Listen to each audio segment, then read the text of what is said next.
a vraiment une super vue, hein. Allez, bonjour à tous et bienvenue dans cette nouvelle vidéo avec cette jolie petite vue au réveil. On est toujours ici à la sortie d'Azvrou. En fait, on est à la sortie d'Azvrou et d'Ifram au camping Eurocamping. Alors aujourd'hui, attends, je me mets à l'ombre parce que c'est bon, hein. Alors aujourd'hui, qu'est-ce qu'on va faire aujourd'hui? Aujourd'hui, on va quitter ce camping. Alors au début, je pensais rester, comme je vous avais dit hier, peut-être 2 nuits. Et au final, non, on va se contenter d'une seule nuit parce que je vais... Park Fortnite remarche. Donc c'est mieux pour moi, c'est beaucoup plus pratique. Bon alors, une parenthèse sur Park Fortnite, franchement. Park Fortnite, parce que je lis depuis hier sur les forums, machin, ceci, cela, ça ne m'est pas adressé, mais c'est des gens à qui... Voilà, que en gros, sans Park Fortnite, on est perdu, machin, ceci, cela. Non, on n'est pas perdu. En vrai, on n'est pas perdu. Je m'en sortirais très bien sans Park Fortnite. Mais je vais pas le renier. C'est un super outil qui fait gagner énormément de temps et énormément de temps dans les recherches. Alors bien sûr, si tu passes... alors ici on est au Maroc, c'est un peu plus compliqué pour moi, mais si en Europe tu vis tout le temps au camping et tout, t'as pas réellement besoin de Park Fortnite en réalité. C'est Alia, j'ai eu peur. Si tu passes ta vie au camping, oui, t'as pas réellement besoin d'un Park Fortnite. Alors moi j'aime bien les gens qui disent ça parce qu'en fin de compte, est-ce qu'ils voyagent réellement ces gens-là? Parce que en voyageant réellement, Park Fortnite sert énormément. Je te garantis que ça sert énormément, ça te fait gagner beaucoup de temps. Par contre, c'est sûr, si tu vas à chaque fois au camping en Europe ou autre chose, c'est clair qu'il n'y a pas de souci. Il n'y a pas de souci. Tu vas pas galérer pour trouver de l'eau, tu vas pas galérer pour trouver un parking, ne serait-ce qu'un parking pour visiter une ville par exemple. Park Fortnite, c'est super utile. Tu sais que tu peux aller là, si tu peux passer ta nuit ou pas, si c'est payant ou pas, tu sais tout. Tu sais s'il y a des points d'eau à proximité ou sur ta route si tu pourras trouver des points d'eau. C'est sûr que si tu t'en fous, tu pars d'une destination A à B pour arriver au camping et de toute façon tu mets même pas d'eau avant de partir chez toi parce que tu veux pas... Bon, j'en vois aussi qui veulent pas mettre d'eau dans leur camping-car pour rouler le long du trajet parce que ça leur fait 100 kg de plus dans le camping-car et une consommation de gasoil. Non mais c'est une blague. Franchement, il y a des gens, ouais. Après faites comme vous voulez, mais moi personnellement, je mets toujours de l'eau avant parce qu'on part un peu plus à l'aventure que l'étape camping. Point. Oui, parce que la consigne de ne pas mettre d'eau avant de faire le trajet parce que ça te rajoute du poids et ça te fait consommer plus, l'argument bidon, tu arrives sur place, t'as pas d'eau, tu fais comment? Moi, je privilégie toujours d'être full et vraiment top pour partir, quoi. Hein, que ce soit en eau, en vidage de cassette et tout, je pars pas, un truc, là j'ai le truc, je vais en profiter, comme ça les 2 prochains jours, je sais que j'ai de quoi tenir. Partir de mon spot sans mettre d'eau, sous prétexte que je vais consommer plus, c'est des conneries. Moi le camping-car, je fais à peu près 630 km, vraiment grand max, hein, vraiment 600 km, on va dire une moyenne de 600 km avec le plein. Ça fait du 10 litres au 100, la plupart des camping-cars font du 10 litres au 100 de toute façon, même les nouvelles générations, c'est à peu près ça, quoi. C'est du 10 litres au 100. Donc en fait, je vois pas en quoi, avec la cuve pleine, je consommerais plus de gasoil, c'est des conneries. Alors à ce moment-là, moi je roule et puis j'envoie Toutoun et Alia par le train et ils me rejoindront. Comme ça, il y aura moins de poids aussi, tu vois. Non mais c'est n'importe quoi, et mes affaires en colis. Allez, ça sert à rien en fait d'avoir un camping-car finalement. Mais après, chacun sa façon de voyager et chacun prend plaisir comme il veut. Donc, parenthèse fermée sur Park Fortnite, c'est un outil formidable et on est bien content que c'est revenu en ligne. Hein. Ça va m'aider et me faire gagner beaucoup de temps, comme je dis. Alors, aujourd'hui, qu'est-ce qu'on va faire? On va pas rester une journée de plus au camping, comme j'ai dit, enfin pas une nuit de plus. Enfin, je pense pas. On va aller sur Azvrou, parce que là, on est entre les deux. On va aller sur Azvrou. On va aller visiter un petit peu Azvrou et revoir les singes, parce qu'Alia veut revoir les singes. Et puis ensuite, direction Ifram, qui est pas très loin.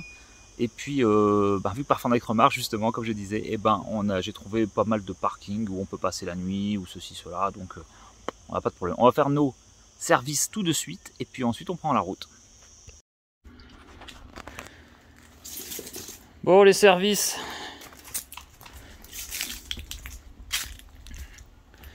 Eh ben, c'est fait. Bon, ils sont pratiques, ceux-là. Hein. Il y a tout. Je l'avais dit hier, mais il y a tout. Hein. Bon, par contre, c'est bien les trucs pour vider la cassette quand c'est fermé, mais alors voilà l'odeur. Voilà l'odeur. Tu meurs.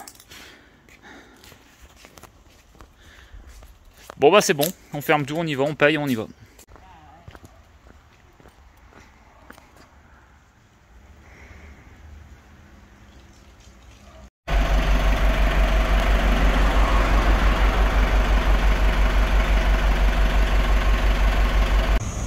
Bon, on vient d'arriver en centre de Azrou, alors on était à, je crois, 6 minutes le camping. On était pas très loin, par contre à pied c'est inaccessible quoi. On est garé là. Bon, le gardien du parking, hein, comme d'habitude, hein, gardien, 10 dirhams, ça fait 1 euro quoi. Bon, après tu peux y passer la nuit, mais bon, c'est un petit peu plus cher. Il m'a demandé si c'était pour la journée ou pour la nuit.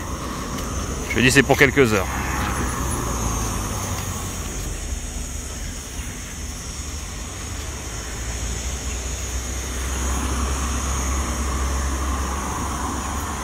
Bah, on a complètement changé de décor, hein. On a des toitures. Ça, c'est un restaurant. Ah, mais ça change. Ça fait un peu bizarre. On a un petit souk, ça nous avait manqué presque. Bon, ça doit pas être bien grand ici.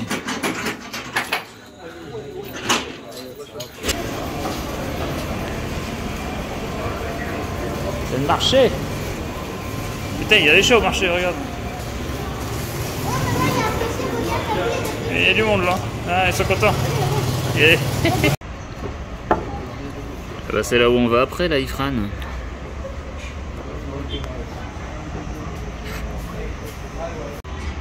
Bon, on a pris sandwich au kefta. Et on avait peur de pas avoir de frites. Du coup, on a pris des portions de frites. Mais en fait, il y en a déjà. C'est pas grave. Bah, moi, j'en ai Nous, on est du Nord, alors on aime bien. T'aimes bien, toi, tout ça? Par contre, de la viande du kefta, elle est bonne. Ah, c'est trop bon le kefta. C'est vrai que c'est bon le kefta. Bon, bah, on a mangé vite fait ce midi. Hein. Pour 9 € à 3. Ça va? Ça va?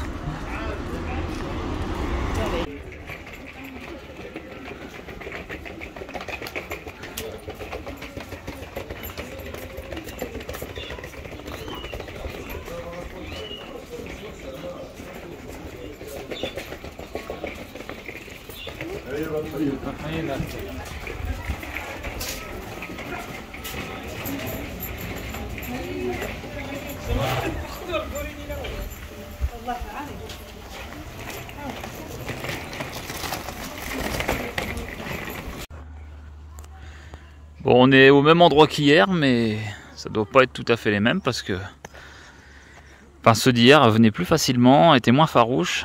Là, un peu plus craintif. Il n'y en a pas beaucoup que tu peux donner directement à la main, quoi, qui viennent te le chercher à la main. Il y en a un là, un gros là, qui tu vois, il a fini tout ce qu'on lui a donné comme fruit.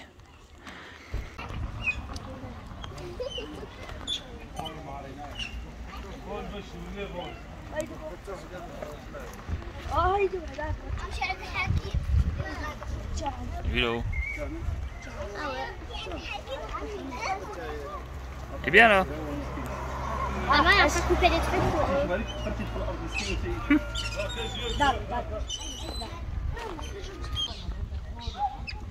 Bon, on l'a déjà fait hier, mais bon. Alia veut le revoir. Parce qu'Alia, elle aime bien.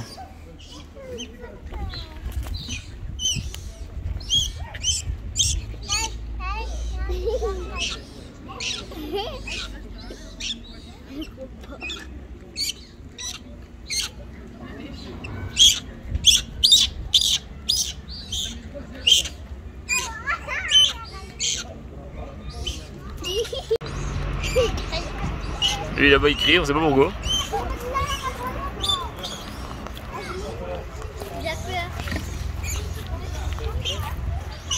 Oh, t'aimes bien toi ça, venir ici, hein?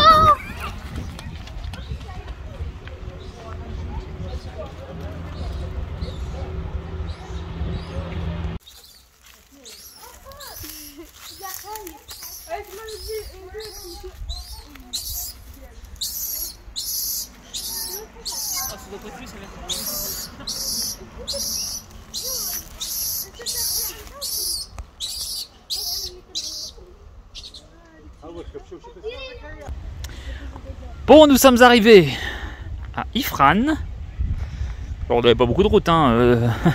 C'est vraiment un petit déplacement là. On avait même pas une demi-heure, je crois. Non, même pas. Non, on avait, je sais plus. Enfin bref, on avait une vingtaine de minutes entre Azrou et Ifrane. On n'avait rien. Et du coup, ben voilà, on est arrivé. Alors là, alors ils appellent ça. Alors, je te le dis parce que je l'ai lu. Ils appellent ça la petite Suisse marocaine.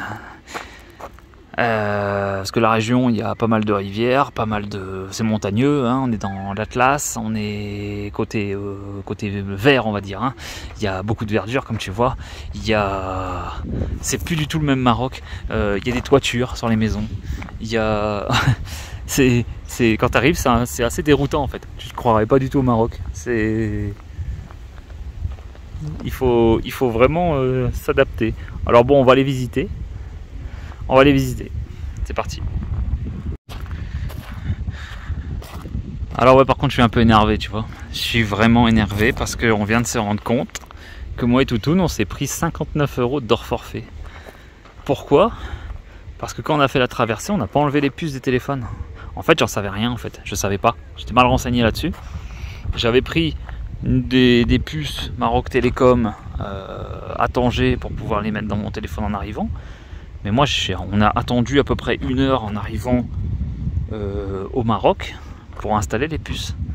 Et en fait, on a 59 € chacun d'hors forfait. Alors, ils vont pas s'en sortir comme ça parce que je vais leur téléphoner et je vais gueuler. Là, en vrai, je peux rien faire parce que je n'ai pas le service client. D'ailleurs, dans mon téléphone, là, j'ai pas la puce, j'ai pas ma carte SIM. Mais en rentrant, quand je serai en Europe, bah, je vais les appeler, quoi. Eh, sinon, tu te crois vraiment au Maroc là? C'est bien vert, hein. C'est... Il y a des toitures aux maisons. Il y a des... Puis ils sont belles les maisons en plus, hein. Tu te croirais pas du tout au Maroc, hein. Bon, c'est fun, ça change, hein. Puis ça fait un aspect différent. Nous, ça nous va, hein. On aura vraiment essayé de tout voir pendant le voyage. C'est ça la force en fait de ce voyage là, c'est que j'ai essayé de voir plein d'aspects différents les clés reviennent. Du Maroc et... Hein? Les clés reviennent. Quoi les clés reviennent? Les clés pour louer les apparts. Ah, les mecs qui tendent les clés? Oui, ah oui, parce qu'à la dernière fois on avait vu ça, je l'avais oublié de le dire. Il y a des mecs en fait sur le bord des routes qui te tendent leurs clés. Alors nous on avait eu le coup à Silla. Les mecs ils tendaient les clés, nous on passait en camping-car, les mecs te tendent les clés. On se dit qu'est-ce que c'est que ça? Et en fait, et bien, tout simplement les mecs ils te proposent leur appartement quoi. Ils te louent leur appartement. Et c'est beaucoup moins cher apparemment que les réservations que tu peux trouver, hein, Airbnb et compagnie quoi.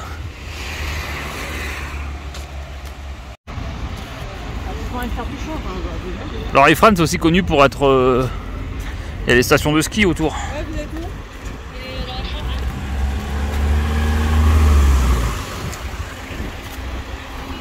Parce que ouais tu peux skier au Maroc ouais. Alors c'est pas les deux Alpes hein, mais bon. C'est quand même... ça doit être une expérience quoi. Hein, c'est les deux chameaux.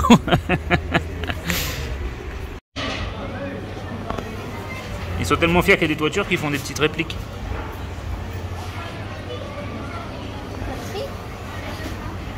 Alors pour l'instant notre avis sur Ifrane c'est joli. C'est sympa, puis regarde là ce soir je crois qu'on va venir manger là parce que...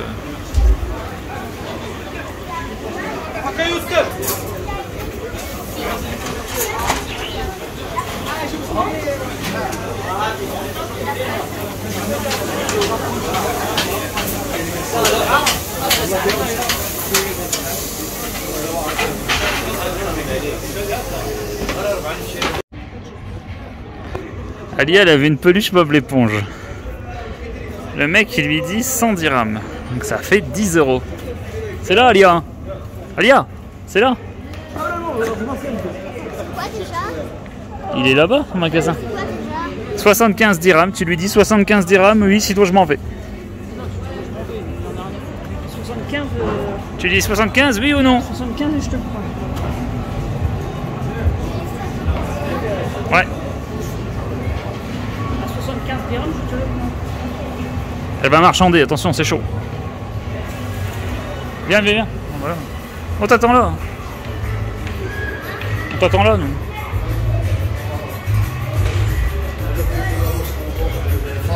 Elle ferait n'importe quoi pour l'avoir. Elle est partie marchander.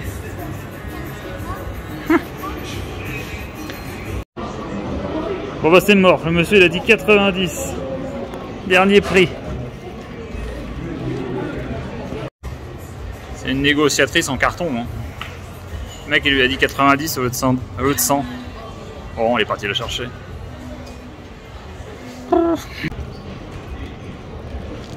Ah ouais.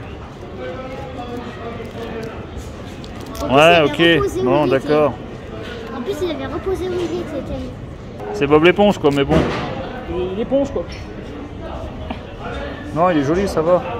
Oh, la négocie. Non, il est joli. Bon, elle a négocié, elle a gagné 10 dirhams. Bon, allez, c'est bon. À négocier mon premier achat. T'as négocié ton premier achat? Et en France, il faut pas négocier. C'est pas ton premier achat, je crois. T'as dépensé tout l'argent que je t'ai donné déjà. Mais j'ai pas négocié. Là, on t'a fait une dette. Là, tu es redevable de 9 euros, là, la peluche. Plus tous les autres trucs qu'on a fait avant. Mais elle était à 110 elle était à 100 dirhams, ça fait 10 euros. Mais moi, j'ai négocié à 80. Et j'avais négocié à 85, mais je voulais pas. Non, c'était à 75. Allez.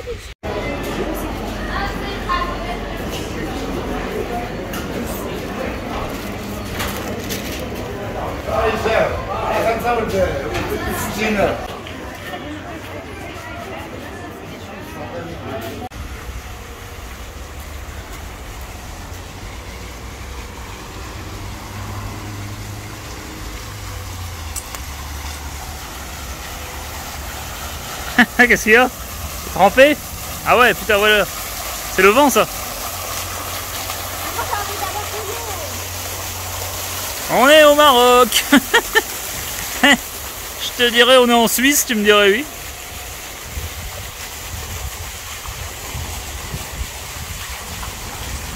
C'est pas l'image du Maroc que tu as quand tu penses au Maroc, mais c'est une partie du Maroc qui existe. Et c'est bien pour nous de venir aussi voir ça. C'est pas surfait, hein. Attention, hein, je suis pas en train de te dire c'est surfait, c'est fait. Non, non, non. C'est une partie du Maroc que tu ne connais peut-être pas ou que tu n'imagines pas. Mais pourtant ça existe. Ça se voit qu'il y a les lacs et les rivières parce que j'ai jamais vu autant de jets d'eau au Maroc. Hein? Depuis notre arrivée, on n'a pas vu beaucoup de fontaines. Hein. Quelques-unes, mais...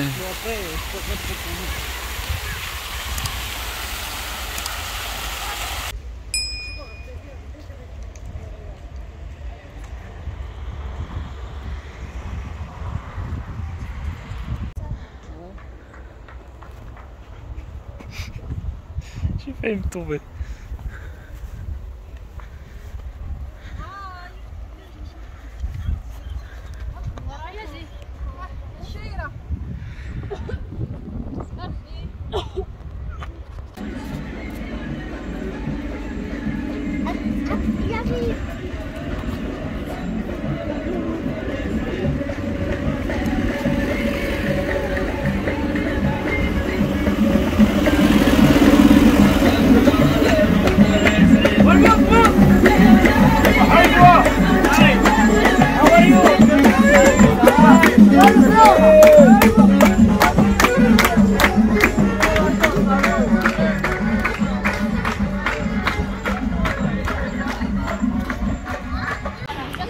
Bon, une glace, mais bon, hein, industrielle.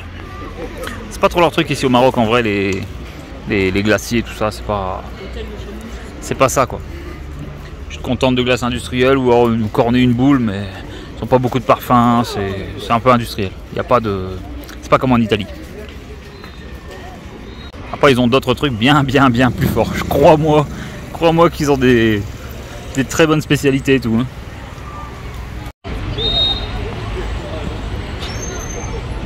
On est arrivé au Lion d'Ifram. Alors c'est une sculpture. Bon, il y a beaucoup de monde. Hein. C'est le monument le plus photographié.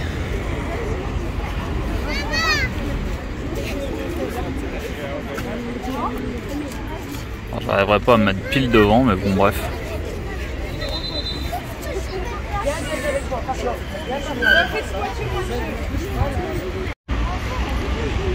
Bon, apparemment, c'est une sculpture qui date de la Seconde Guerre mondiale. Ça a été fait par un prisonnier allemand, je crois. C'est ce que j'ai lu.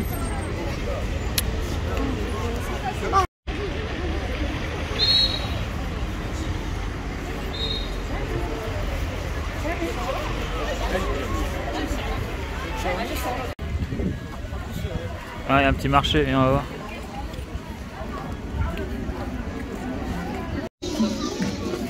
Il y a beaucoup de touristes, hein. Il y a beaucoup de touristes.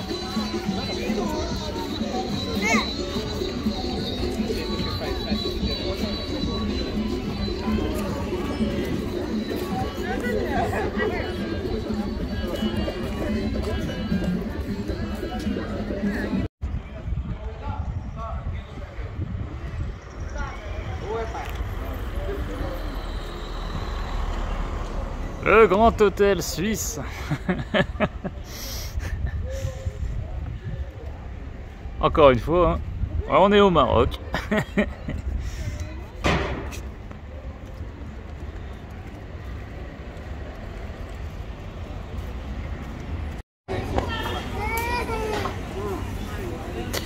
Bon, on est au resto. Bon, c'est un peu plus cher ici, hein, parce que c'est touristique, hein. Et t'as les côtelettes et les nugettes. Ils sont trop forts ces Marocains, moi j'adore. On va prendre des tagines, hein? Prendre tagine.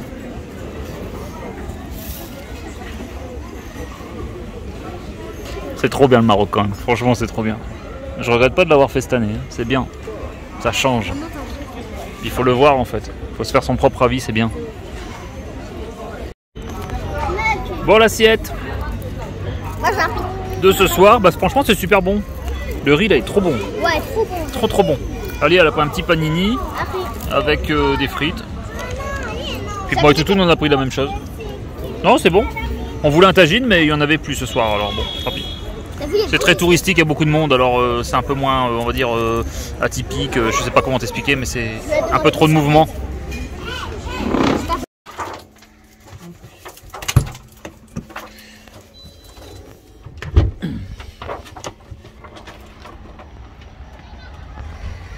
Regarde au pied du parking. Le monde le soir. Nous on vient de rentrer. Ouais, nous on rentre de notre petite soirée. On a été au resto. On a mangé pour 20 €. Donc midi et soir on a mangé en tout et pour tout 2 fois au resto pour 29 €. C'est pas cher. Bon bah c'est cool. Demain direction Meknes, donc je vais calculer tout ça et puis je vous dis à bientôt pour une prochaine vidéo. Des gros bisous, je suis très fatigué, au revoir. Si t'as aimé cette vidéo, like, commente, abonne-toi.